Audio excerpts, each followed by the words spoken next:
Hi, I'm Maria Quatrone. I'm the host of the Be the Solution podcast, where all things are possible with you as a solution. Today, I welcome my guest and friend, Amanda Howard. Amanda stands as a respected founder and chief executive officer of Amanda Howard, Sotheby's International Realty, a name synonymous with luxury and unparalleled service in the real estate realm. Her journey encapsulates the quintessence of entrepreneurship, philanthropy, and leadership with her community, making her a beacon of success and inspiration. Embarking on her illustrious real estate career in 1999, Amanda's vision materialized in 2009 with the inception of Amanda Howard Real Estate. Her boutique-style firm, under her astute leadership, evolved to join forces with the prestigious Sotheby's International Realty in 2018, expanding its reach and elevating its offerings. Today, the firm boasts a dedicated ensemble of over 80 full-time real estate professionals serving the vibrant markets of North Alabama and Southern Tennessee, specializing in residential real estate. Under Amanda's stewardship, the firm has achieved remarkable milestones, selling over 8,000 homes, generating $2 billion in sales volume, and garnering hundreds of five-star reviews. Her leadership prowess has consistently positioned her team in the top 1% of real estate teams nationwide, securing statewide accolades and featuring in the Inc. 5,000 list for multiple consecutive years. Amanda's pioneering spirit was further recognized as she became the first woman to serve on the Alabama Center for Real Estate's Advisory Council at the University of Alabama and was lauded as the Woman of Influence by Housing Wire. Beyond her operational success, Amanda's commitment to fostering growth in others shines through her coaching endeavors, where she has significantly amplified the sales performance of nationally ranked real estate teams by up to 600%. Her passion for mentoring, coupled with her success, has made her a sought-after speaker at leading conferences, universities, and through various media, including podcasts and real estate publications. She attributes her unprecedented success to consistency, tenacity, and an innovative approach to engagement and marketing. From her early days of direct community engagement to leveraging social media today, Amanda continues to inspire trust, attract new clientele, and position her team as leading experts in the real estate market. Today, I welcome my friend Amanda Howard. Amanda, good morning. Good morning, Maria. Thank you for having me on today. Welcome, welcome, welcome. My pleasure. And we are going to dive right in. So today we're going to talk about the 10 principles for highly successful women in real estate. That's right. Well, the first thing that I like to really share with the women that I have been coaching is that you need to trust your instincts. We as women have something very unique and innate about us, that we have that gut feeling where, you get into a situation and sometimes we don't trust our gut. We think, "Ugh, what is that weird inkling? Why is my mind thinking that I should do this?"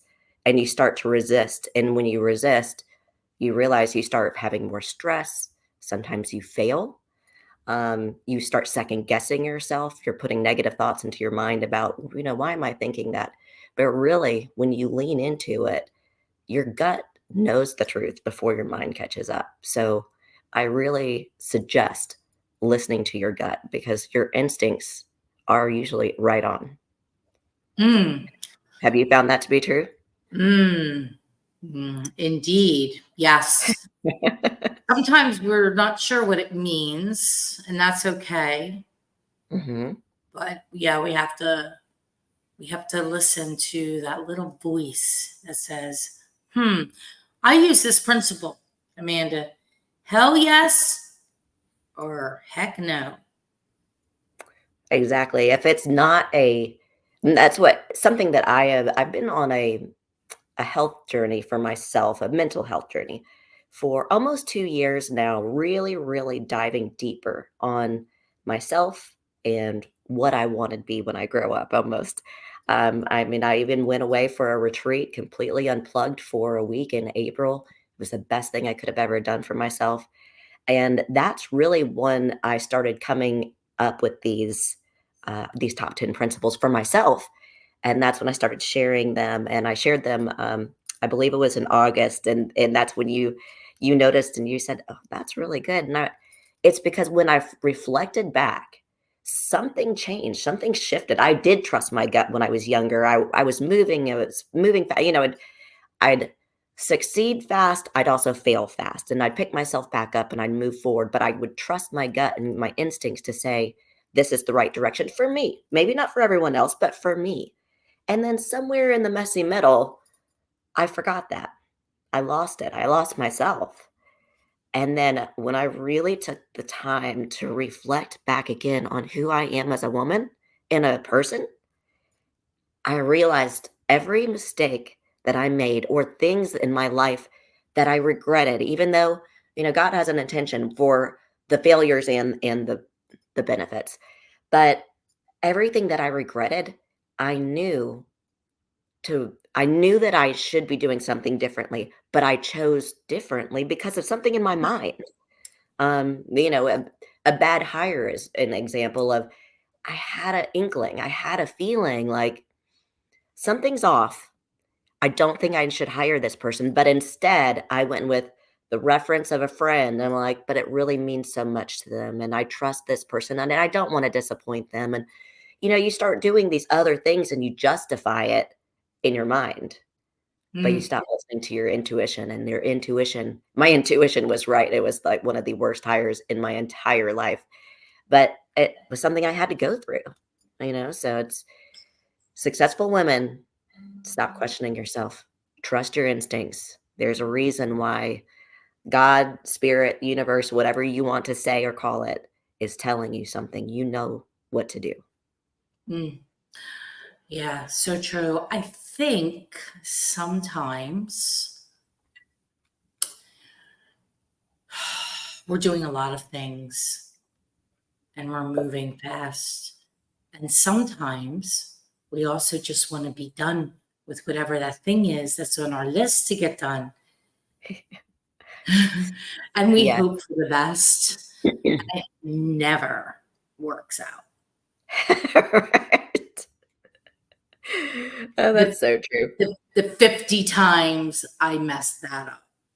Mhm. Yeah. Yeah, my husband has said that many times. Why did you pass that off to someone else when you knew you could have finished it quicker and correctly? And now you're mad because you passed it to someone who couldn't do it Mm.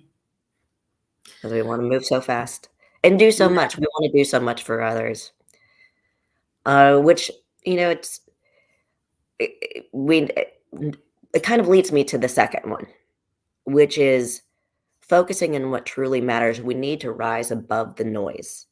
Um, let distractions fade away because we're moving so fast sometimes. We need to slow down. We need to rise above the noise to really think. I mean, taking time for self reflection, morning meditation, exercise, like I know you did this morning, Maria, that taking that time to rise above the noise and focus on what truly matters and let those distractions just dissolve and go away. It's when you can, again, start hearing your instincts. It's when you can hear the thoughts and the ideas and the solutions that your mind is coming up with. I like the whole mantra of less is more. Mm, Less is more.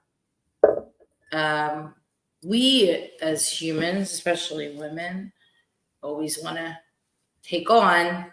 Hey, give a busy person it; they'll get it done.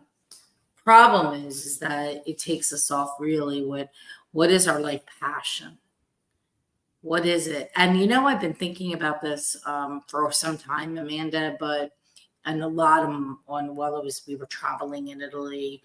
But then on Monday, a colleague, somebody I know, not know really, really well, but a friend of mine was very close with him, and he passed away at a closing of a massive heart attack. mm, And he's was like early 50s. And so I sat there and I just couldn't believe it. Yeah. It was, but the thing is that we give so much credence to so much nonsense. And then if you just ignore all of it, it usually just goes away.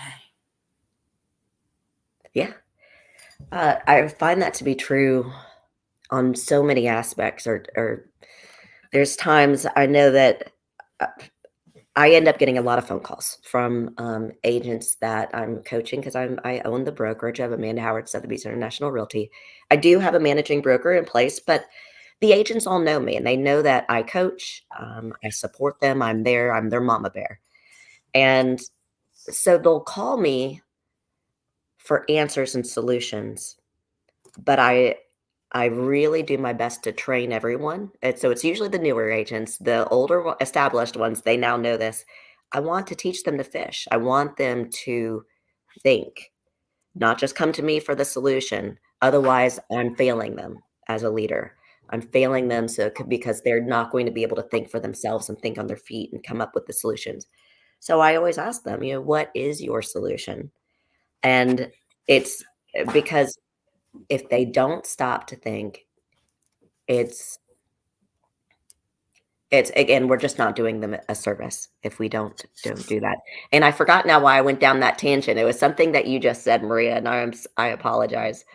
Um, but I just because it's when I don't when I know that there's an agent who's going to be calling me all the time wanting a solution, but not thinking for themselves, I don't answer. Same thing with clients also. I just don't. If they're high drama, which we know we all have those people in our lives, whether we want them to be there or not, that just happens. That's life. So the high drama or high neediness people, I do not answer them right away. There's some people I know that if they call, it's an emergency, a true emergency, and I will answer. But others are like, they just want a quick solution and they don't want to think. So I will not take their call on purpose. I give it an hour to let them marinate on it. When it's a good time for me to call them back, because I'm always in the middle of something. I mean, you know how it is, Maria. We're going from 6 a.m. to 9 p.m. Or I know I for sure am. And so I give them a little time. I finish whatever I'm working on. That is my priority. And then I'll call them and see what I can do to help. 95% of the time, they've come up with a solution by the time I call them back because I just gave it a little time. Well, most people are going to come up with a solution, hopefully. But we don't have to be the, problem solvers all the time. No, it's a negative cycle, and I know some people do that also because they like feeling needed, but it ends up burning them out over Well, time. it's actually like an ego thing. Very much so. Yeah. Yeah. It's an ego thing where people feel like if they're not needed, and that's servicing the ego, nothing else. That is so true. Servicing the ego. Okay, number 3. Prioritizing your self-care. Making that time for Mhm. exercise and meditation so that you can nourish both your mind and your body is so important. And I know, again, it's these, if you notice, they kind of stack on each other. You need to trust your instincts, but how can you trust your instincts if you don't stop to rise above the noise and actually listen to yourself? And how do you stop to listen to yourself? You need to prioritize that self-care, that time alone for the exercise or the meditation that you need to do for your mind and body. And so it leads right to my number 4, which is embracing the mornings. And I know not everyone is a morning person. In fact, I was not when I started my career. And I thought I was a night person. And maybe I was a nighttime person, but anything can be taught. It's just the way that you want to think about it and how you want to hone your skill sets. But if you want to be successful in your career, every person that I know that is successful in their career, they embrace the mornings. They get up early, they seize the day with energy, they have a purpose. And so that's why my number 4 is also I am a morning person now. I mean, I was up at 4:45 this morning because I was super excited to be on this podcast with you, and I just kept thinking of ideas, and I wanted to be able to have time to be able to get my shower, blow dry my hair, have some time for self-reflection, and then be on here ready to go.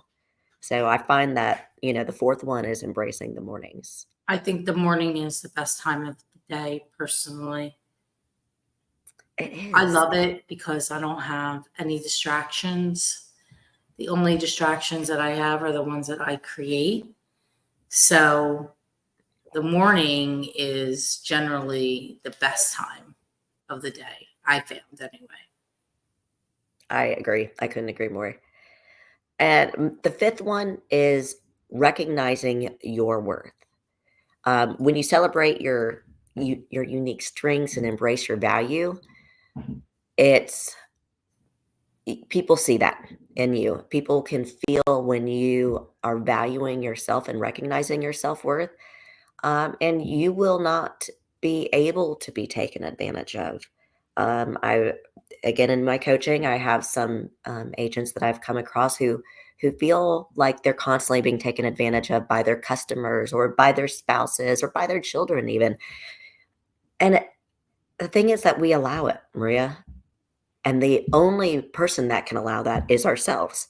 So it starts with us recognizing our worth, appreciating our time, and respecting ourselves enough to say, all right, I have this unique strength. I embrace the things that I embrace the things that I don't love about myself because everybody has to have a nobody's perfect. Nobody's perfect. But God has a reason again for why maybe I am really good at this, but I'm not as good as that. So that's, of course, I'm going to hire for what I'm not good at. But I have found over time, now that I've been around for quite a while now, Maria, Mm. that the things that I didn't love about myself, other people found value in. And now I appreciate it because at first I didn't understand that, especially when I went on this wellness journey for myself of just being just at my wits end and not knowing what I wanted to do with my life any longer, and talking to coaches that I was hiring in different fields. It wasn't even just in real estate. It was wellness coaches and life coaches, meditating coaches, yoga coaches, and they all were appreciating and finding value in these things that I didn't really love about myself. And then I realized, wow, there is worth in every ounce of our being. There is something of value in us. And we really, as women, I think a lot of us have a negative self-talk at times somewhere in our life, whether we get, it started as a young child or if we beat ourselves up so much in what I call the messy middle of life. Um, but we have so much worth. And I hope and pray that, there's a great book that just came out. Jamie, I want to say Lima. It's called Worthy. It's Yes. an exceptional book, exceptional book. And that is one of those reflective pieces where I'm like, yes, there is so much worth in all of us. So I've read her book. Have you had an opportunity to read it yet, or? Yes, yes. And now I love YouTube. So I watch her on YouTube frequently. She puts out a podcast as well, and she's on YouTube sharing all the time, and I just love her. So successful. She had like quite a journey. Oh, absolutely. Started as a nurse and then realized, after feeling like she lost her self-worth, going through divorce, wanting to start, I think it was a clothing line, and it wasn't being accepted or picked up. And um, and she just finally realized that, everyone fails. And she shared, the so many big names that we know, and I wish I could think of them now, but I can't think of them right now. That there's so many successful people that we see them as successful. We're like, man, that was like an overnight success. I mean, no, they were some of these examples she used, like they were 50 years old and started something new, and they had been working at it for 20 years, and people don't know, they don't see that hard work. But so It's there's like the work. iceberg. Right, right. That iceberg, you only see the top of it. You don't see all the massive iceberg underneath the surface. And that's all the work, all the blood, Yes, sweat, and tears that go into everything. People just see people's social reels and highlights, and they right. don't see, the 10 o'clock at night work, the getting up at 5:30 in the morning, and doing whatever you need to do, and there's 2,080 hours in a year of working. Wow, I did So not. that's like a 40-hour week work. That's 52 weeks. So it includes vacation time. So you got to figure that out. But so many hours we have or Mhm. more, how much personal time do you want to take of your personal life, dedicate to whatever it is you're building? Because where else is the time going to come from? Personal life or sleep? That's it. Right. Yeah, it's where do you wanna spend your time and what every time you say yes to something, you're saying no to something else. So it's, are you giving your time to your business only, or are you splitting it or giving a third to the business, a third to the family, a third to yourself? Or are you splitting it in some way? It's just making sure that you are having some kind of balance. And I really wish I could. That's my goal now, is to focus on my daughters. I've had several people say, "Amanda, why don't you retire?" And I'm still reflecting on that. But I think where I'm at right now is that I want better for my daughters. I've got my youngest is turning 21 this next week. I'm really excited because we got Mm. some big plans for her on Tuesday. And Oh, that's so exciting. yes, it is exciting. My other daughter is 23, and we have our first grandbaby. And what I want is for my daughters to not have that imbalance that I had in life, where I just, I allowed work and my own ambitions to take up all my time, and it did help. It added to my stress that was built upon, and then the guilt that we as women give ourselves of like, "Ah, not there Mm. enough for my kids." It's an interesting cycle, and I would love to see that broken. And I think many people are, because there's so many great teachers, so many great books out there now. But that's what I really focus on is I love helping my agents, but it's really about family at this point, and I want to see my girls succeed in their own way with a life full of balance and ease, because it is very doable. Yeah, I think, when you started in the industry in 1999, it was a lot different. We didn't even have, in the early 2000s, we didn't have email. Right. We were faxing. We were meeting clients in person for everything. We were dropping off checks at offices. You know, things are different. It was just a different time. It was. When I started, they had just gotten rid of the MLS book catalog, whatever they wanna call it. Yeah. And Yeah. so, of course, I was fine with the MLS being online, but I remember all the, agents within brokerage when I joined, they all were just, I mean, they were struggling. They did not like it, and I'm like, "What do you mean? You got a book or a catalog? Are we crazy? I mean, we want instant gratification. We wanna know when the house is live now."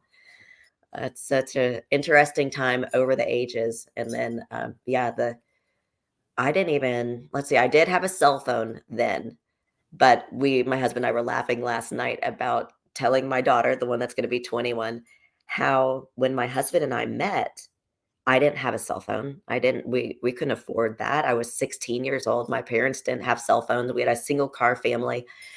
And so I had to borrow my parents' car to go to this party where I met my husband. Of course, didn't know that was gonna happen at that time. and I got lost. So I had to pull over at a payphone to call to get directions. And I'm explaining this to my daughter, and she goes, "Did your parents not love you? That's dangerous." It was It normal, and I just died laughing, like, "Honey, that was normal. That's not it was not yes, my parents love me." right? It's just interesting how the generations change so quickly. And So also, normal. I've been seeing, Maria, so many people posting recently of, we're the last generation to know what it was like to not have social media. That's mind-blowing to me. I didn't even reflect on that until just in recent weeks. Wow. Hmm. My daughters are just addicted to it, and for me, I was addicted to it, of course, when I got started, just so you and I both, we have to work hard on every aspect to be able to get our name out there and advertise the business and our listings. Right. But, yeah, I didn't think about it that way of they started as young children knowing what social media was. That's all they know, so they're always looking at it. They've got the comparison. It's an addictive kind of thing of comparison and seeing what someone's false life is portrayed like, because that's what they're gonna show on social media. And for me, I'm like, "Oh, I'm so sick of social media." I have to set myself reminders to go in and check it because I'm like, "I don't want that." There's our world around us is so wonderful. I wanna be involved in that. Exactly. I said to my husband, "My God, it'd be great if I didn't ever have to go on social, but it's part of our business." That's exactly right. Maria, how are we doing on time? I know I was about to jump to 6, but I didn't know how we were doing. Yeah, let's go. Let's do them. Alright, so 6 is set ambitious goals that align with your work and your personal goals, because that's gonna be your vision for success. That's leads a little bit to what I was just talking about, that I know that my girls can be successful in their own right because everyone has a different idea of success for themselves. And that's what you need to reflect on and focus on. So those ambitious goals for one person is going to be very different for another. And my 2 girls, I used to call them Rose Red and Snow White because they are opposites. One's blonde, one's brunette. They just are complete in personality, also opposites. What's successful to them is very different. It looks different. It feels different. They want different things. So it's set those ambitious goals, but align them with a balance of work and personal Mm, so that you can then sit back and go, first you have to start with what's my vision? What's my success? What does success look like for me? You can write your own story. What is that story? And then you can start creating your goals based off of that. And then I'm going to jump to number 7, just because, again, I know for sake of time, um, let go of perfectionism. Perfectionism is an cool. illusion. Um, Aim for progress and excellence instead of perfection. That's a, That's one of my favorite sayings, progress, not perfection. yes. And it's something I wish I knew, way back in the day, because I was always striving for perfection, and there is no such thing. It There is it is is no such thing. it is an illusion. It is an illusion. I learned that from one of my coaches back when I was coaching with Mike Ferry.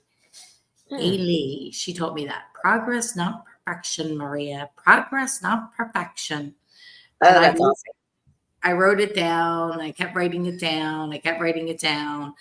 I say it all the time. I've been saying it since 2006. A long That's awesome. time. Yeah, yeah, I wish somebody told me that earlier. Yeah, it's like one that holds people back. It Doesn't does, have to be perfect. We're not perfect. There is no such thing as right. perfect. And it adds undue stress. And that's what I wanted everything to be so perfect that it's, you beat yourself up for it. And then unfortunately, like in my case, I had an assistant and I had employees and I had agents, and I wanted them to do things exactly like I did because in Mm, my mind I was doing it to perfectionism. right. When really it was in my mind the service of I wanted to offer excellent service to my clients and my consumers. And while I was growing my team, I was beating them up to be just like me, which was beating them up for my ideal of perfection, which was, again, illusion. Mm. It was not until I finally gave that up and realized the end result is if the client is happy, they're still willing to refer us their friends, family, and they'll continue to use us again and give us five-star reviews. The end result was that's all that matters, that the client was happy. We did our job. So that's when I finally realized, it's perfection's an illusion. Let's just aim for excellence. And even then, nobody's perfect. Right, right. And then the next one, which kind of, let's just use that same example. It's tame your inner control freak. We have to trust the Uh, process, allow others to contribute, and let go. Stop being a control freak. Were yeah, you ever a control freak when you started your company and your team? I was, but I had to relinquish that because it was making myself crazy, and I'm sure everybody else. Yes. I know for a fact I drove people crazy. Um, they, I've been fortunate enough to have some very tenured people with me over the years, and so many that have been with me for well over a decade. And they're like, "We are so happy and thankful when you finally let go and just allowed us to be ourselves and to still service the customer and know that the end result was, we all were looking out for the best of the client. Mm, That's what mattered. But I just had to let go of that control freak within myself. Uh, the ninth one is one that I was actually just was brought up from a girlfriend yesterday who I have a friend who's I'm helping refer to another agent so she could purchase a home in another state. And she called me because she was really upset that this builder that she was speaking with was giving her pushback on. I mean, and this is a $4 million property that she was purchasing. I mean, we're not talking about some little chump change here. well, She's wanting to, it's a custom home. She's wanting to customize it. And he kept telling her she couldn't do things. And she called me just for confirmation. And it's so my number 9 is empower yourself with no. Saying your no is a powerful tool and it protects your time and your energy. So it use this in many ways. Many ways. No is not. I mean, I was I gained so much inner strength when I realized I could say no to people. I just was giving too much and I gave too much of myself that I lost myself. mm, Saying no gives you that opportunity to take it back and own yourself and own your time, which is your most valuable source. But she called me yesterday. She said, "Amanda, I told him no. No is a sentence. I can say no, period, right?" I said, yes, no is a sentence. You can say no. You are paying for this. You deserve what you want. You can also say no and walk away. There are plenty of homes out there. They have one home to sell. You have multiple you could buy. I mean, when your budget is the way yours is, sky's the limit for you, babe. You can say no. And she was I could hear the joy in her voice when she called. She sounded like beat down. And when I hung up, before I hung up with her, she was giggling and happy. And then she called me back. She was, I got everything I wanted. I was willing to walk away. I'm like, don't you feel good? I mean, you have to take your power back. And the way to take your power back is by saying no to what mm. you're not willing to stand for. Isn't that the truth? Hmm. Really, is just knowing that you don't have to do what people want you to do. Yeah. Like lately, people want this. They always want something. This, that. I'm like, no, nope, not available. If someone calls, they want to sell me that. Nope, not available. You want to? Nope, not available. We don't have to do anything. The No. only thing in life, I mean, I'll put it down to something so simple. The only thing we have to do, and that we will do, is die. And outside of that, we do have to pay taxes or they'll come and get us. As far as I'm concerned, I don't think you have to do anything else. Right. You Yeah. get to decide. And I think that's what we forget, Amanda, that we get to decide. We have a say in our own life. And that's the other thing. Because we have a client doesn't mean that they dictate how we work. That's up to us to decide. My, I just, and it does feel so good when you can say no and value yourself, value your time. My And last I'm, one, just because I know we're at a, I don't know if it's a hard break or how your yep, podcast works, let's go. but the last one is seek and offer support, because there is a strength that comes from that vulnerability of asking for help. It's really hard for certain people. Is really hard for me. It's still hard for me. But there is something that is that vulnerability increases the love that I can see in someone else's eyes when I tell them that I need help, because they know I don't like to ask for help. I do need it though. And all of us do. And that same token, it's extending a hand to help others. So it's seeking and offering support. There's so much strength and value that comes in that. So just always remember that you don't have to do it all alone. Ask for help when you need it, but also be that person there to help others. Well, I think that we're helping others. We're helping them while we're Mhm. helping ourselves when we Absolutely. ask for help because we're showing others our vulnerability. Mhm. And in our own vulnerability, we gain a lot of power from that, actually, although it doesn't seem that way. It re Yeah, I've never noticed it as much as I have again, of being more self-reflective, taking that time to do these top 10 things, incorporating them into my life, and I've been living these top 10 things, for now about 2 years now, that I really realized that these were the key components that I used them, at different points of my life, of the now 20 plus years that I've been in this business. But the last 2 years have been the most impactful and now my happiest. You seem uh, physically, mentally, and you just seem happier than you've been ever been to me.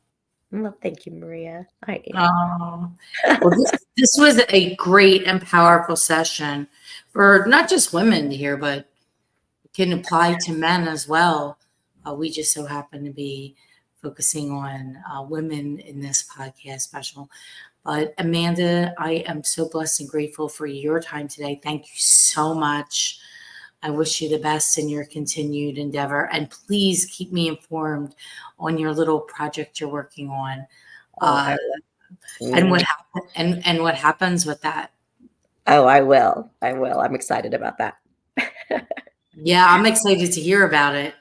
I really, really, truly am. So don't forget to let me know. And All right. Well, we'll stay in touch. congratulations to you and your husband on 30 years of marriage. That is Thank you. quite a milestone. God bless. Thank you. All right. Thank you for having me on, Maria. This has been so much fun. I always love spending time with you. My pleasure. See you soon. Okay, I'm gonna have Apple shut off the stream because unless I can go in and do it, I'm not able. Nope, she's got to do it. Okay, Amanda, we're good. Okay. I'll have Apple shut it off. I can't shut it off. It's not. I can't. I can't click the button. I don't know what's wrong with it, but it's fine. When's your vacation? When do you leave? We leave on the 25th. My daughter turns Oh, 21 the 24th, Tuesday, and then we leave Wednesday, the next day. oh wow, that's awesome. You're gonna have an amazing time.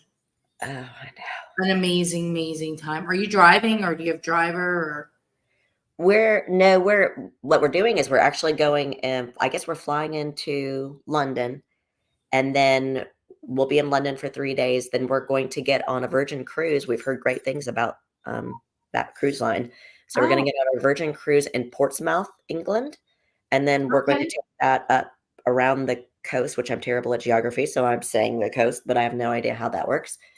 I know that we're going to go through Spain, Portugal. We will hit Morocco because we're going to go to Casablanca, Morocco, and then we'll end in Barcelona, and we'll stay in Barcelona for an additional 3 days. So it's a pretty long cruise. Okay. I've never done I've never done a cruise before. We are like people that rent a car and then drive through. That's what we usually do. We took our kids on cruises when they were younger, and because it was just easy and fun when you have two little ones, like Disney cruises, those kinds of things. Yeah, it's But easier. I mean, it's been 15 years or more since we've been on a cruise. So Let me know how you like it too.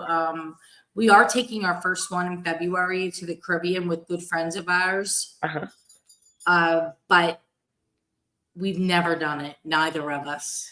And I always thought about maybe taking a European Viking one, where you're on the The river. river cruises, yes. Yeah, I One of thought I would try team that, lead but my team lead has done that now 3 times, twice with her mom, just her and her mom, and now the 3rd time now with her husband and the whole family, the in-laws on both sides, and she loves it. She says it is the most fun because it's slow, it's going through the rivers, so you're seeing the little villages, and they have bikes on it's a luxury cruise, so it's a luxury cruise line. yeah, They have bikes so you can get off and just take the bike into the villages, and she loves it. She said she's an explorer, she likes that kind of thing.